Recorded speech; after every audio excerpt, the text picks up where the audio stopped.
எப்படி செய்யணும்னு பார்க்க போகிறோம். புட்டுக்கு வந்து அரிசி மாவு 1 டம்ளர் எடுத்திருக்கேன், உப்பு கொஞ்சம் எடுத்திருக்கேன், தண்ணி உங்களுக்கு தேவையான அளவு.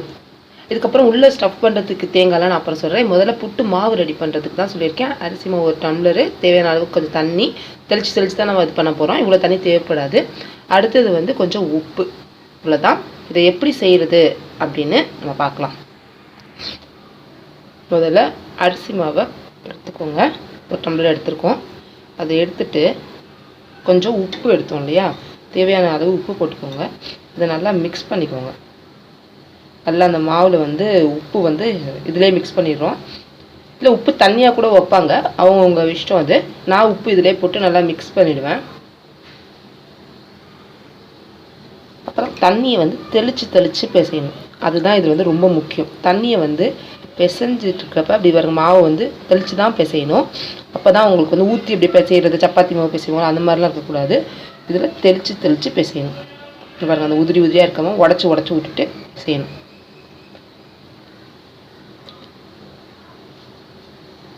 இது பிசைஞ்சிட்டே இருக்கணும். மாவு வந்து உங்களுக்கு தெரியும், அது வந்து ஒரு மாதிரி வெந்த மாதிரி இந்த தனித்தனியாக இருக்க மாவு வந்து இதோட மிக்ஸ் ஆகிற மாதிரி ஒரு ஃபீல் கிடைக்கும். இப்படி உதிரியாக அப்படி தேய்ச்சி பிசையணும். இது பாருங்கள், மாவு வந்து நல்லா உதிரியாக அந்த கட்டி இல்லாமல் பாருங்கள் தெரியுது மாவு. அதை அப்படியே இப்படி உடச்சி விட்டு கட்டியெல்லாம் உடச்சி விட்டு நல்லா பிசைங்க. இந்த மாதிரியே பிசைஞ்சிட்டே வாங்க. கட்டியெல்லாம் உடச்சி விட்ருங்க. நிறைய தண்ணி தேவைப்படாது, இந்த அளவுக்கு வச்சுக்கோங்க. மாவு ரெடி ஆயிடுச்சு.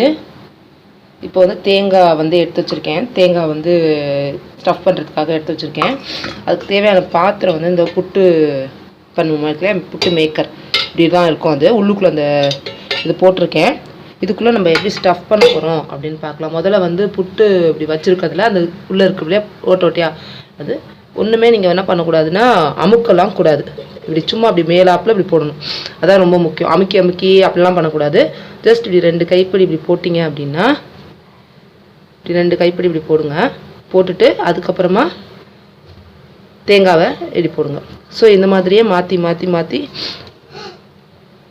இப்போ திருப்பி அந்த அரிசி வச்சுருந்தோம் இல்லையா புட்டு மாவு, அதாவது புட்டு மாவு அப்படிங்கிறது வந்து பச்சரிசி மாவு, இடியாப்ப மாவு இருக்கு இல்லையா, அந்த மாவு தான். இப்போ 2 இது போட்டாச்சு, அமுக்கக்கூடாது.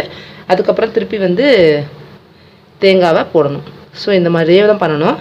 இந்த மாதிரி நான் புட்டை வந்து இந்த மாதிரி இதில் புட்டு மேக்கரில் வந்து போட்டிருக்கேன். இதுக்கு வந்து மூடிட வேண்டியதான், வேறு எதுவும் பண்ண வேண்டாம். பாருங்கள், இதில் ஓட்டை இருக்குது பாருங்கள், இந்த மாதிரி ஓட்டை இருக்கும். இதுலேருந்து ஆவி வரும். அதுக்கு தண்ணி எப்படி என்ன பண்ணணும் அப்படின்னா நான் அடுத்து உங்களுக்கு காட்ட போகிறேன்.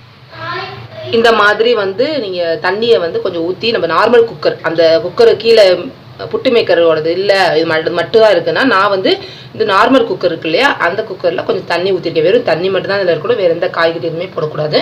இந்த தண்ணி ஊற்றிருக்கணும்.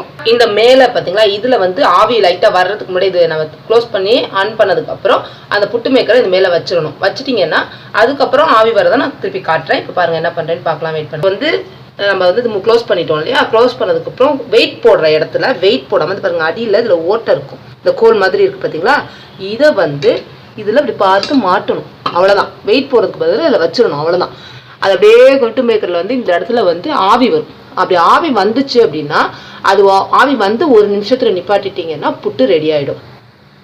இந்த பாருங்கள், இந்த ஓட்டையிலேருந்து ஆவி வருது பார்த்தீங்களா, அந்த ஆவி அது வந்துருச்சு. 1 நிமிஷம் ஆயிடுச்சு. இப்போ நான் ஆவி வந்துட்டு, ஸோ இப்போ நான் நிப்பாட்ட போகிறேன் அடுப்பை. புட்டு மேக்கரை எடுத்தாச்சு. இந்த பாருங்கள், இந்த மாதிரி ஸ்டிக் இருக்கும், அந்த ஓட்டை காட்டினேன் இல்லையா, அதுக்கு அடியில் அப்படியே குத்துனீங்கன்னா அப்படியே வந்துடும். இந்த புட்டு மேக்கரை எடுத்தாச்சு. இதுக்கு அடியில் அந்த ஓட்டை நம்ம வந்து வெயிட்டில் வைக்கிறதுக்கு வச்சோம் இல்லையா, அதே இடத்துலேருந்து தான் இந்த குத்தணும். குத்துனீங்கன்னா அப்படியே வந்துடும். இப்போ நான் செஞ்சுறேன். உங்களுக்கு தெரியுதா, அந்த குத்த அது வருது பாருங்கள். உங்களுக்கு அந்த குத்துறேன், அப்படியே வெளியில் வருது பார்த்தீங்களா, பின்னாடி ஓட்டையிலேருந்து குத்துறேன், அப்படியே வருது பாருங்கள். எப்படி இருக்குது பாருங்கள், புட்டு பார்க்கறதுக்கு அப்படியே ஆவி பறக்குதுல. அவ்வளோதான். அந்த அடியில் வச்சுருந்தோம் இல்லையா, அந்த இதோட வந்துருச்சு. அதை எடுத்துட வேண்டியதான். ஸோ உங்களுக்கு சுவையான ஆவி அப்படியே இருக்குல்ல, சுவையான புட்டு ரெடி ஆயிடுச்சு. ஓட்டை சொன்னேன் இல்லையா, நம்ம அதை இதில் தான் குத்தினேன். நான் இப்போ உங்களுக்கு அது காட்டுறதுக்காக தான் அதில் குத்தி தான் அந்த இது பண்ணேன். குத்தினோடனே அது அப்படியே வெளில வந்துருச்சு. இதோ புட்டு ரெடி ஆயிடுச்சு. அது நம்ம வச்சுருப்போம் இல்லையா, ஓட்டையாக இருக்கிறது, அது வந்து நிற்கணும் அப்படிங்கிறதுக்காக வச்சுருந்தோம். ஸோ இந்த பாருங்கள், அழகாக அப்படியே புட்டு இப்படி இருக்குது பாருங்கள், லேயர்ஸ். ஸோ அவ்வளோதான், புட்டு ரெடி ஆகிடுச்சு. ரொம்ப டேஸ்டியாக இருக்கும். நீங்கள் இதை சாப்பிட்டு பாருங்கள். ரொம்ப ஈஸியாக தான் இருக்கும். கண்டிப்பாக அதை நீங்கள் ட்ரை பண்ணுவீங்க அப்படின்னு. இடையில நம்ம தேங்காய் வச்சிருக்கிறது கூட தெரியுது பாருங்க. அது நாங்கள் தேங்காய் வச்சுருக்கோம் இல்லையா, அதெல்லாம் இடையில தெரியுது. இதில் சுகர் வச்சு சாப்பிட்டிங்கன்னா ரொம்ப நல்லாயிருக்கும். இதுக்கு வந்து கொண்டக்கடலை வந்து கறி செய்வாங்களே, அது செஞ்சால் நல்லாயிருக்கும். அதை எப்படி செய்கிறதுன்னு என்னோட வீடியோவில் சொல்கிறேன். ஸோ இதை கண்டிப்பாக ட்ரை பண்ணி பாருங்கள்.